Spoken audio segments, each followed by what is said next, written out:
On completing a match, a player is awarded influence points that can be spent in the store. In today's episode of LOL Math, we'll be taking a look at the way the game decides how many influence points each player will receive. There are two different formulas that can be used depending on whether the game results in a win or a loss. If the game ends in a win, the formula is as follows. The amount gained is equal to 18 plus approximately 2.312 times the amount of minutes that have gone by at the end of the game. If the game ends in a loss, the formula is slightly different. The amount gained is equal to 16 plus approximately 1.405 times the amount of minutes that have gone by at the end of the game. The game minutes value has a few rules in effect. If the amount of minutes is less than 25, the game minutes value will set itself equal to 25. Because of this, the minimum amount of influence points one can receive is 51 from a loss and 76 from a win, since it appears that influence points round up.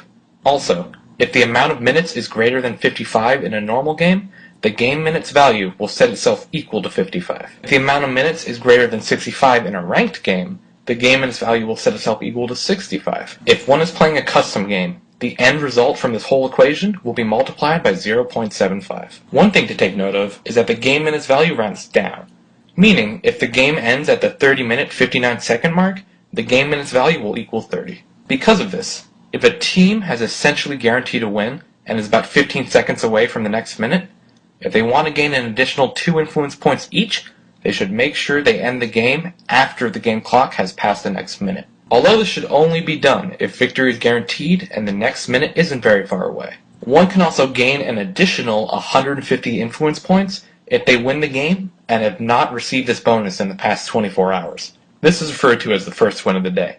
There are also boosts that can be bought with riot points that increase the amount of influence points gained. A win-based boost will grant extra influence points based on the maximum amount of influence points one can receive in the current game mode, as long as the game results in a win.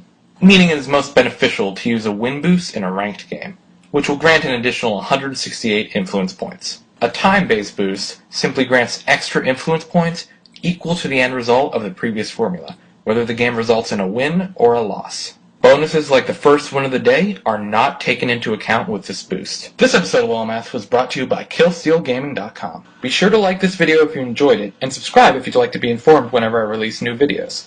If you have any comments, questions, feedback, or ideas for future episodes of LOL Math, feel free to post in the comment section underneath this video. Also, check out the previous LOL Math video by clicking on the annotation on the screen. Thanks for watching.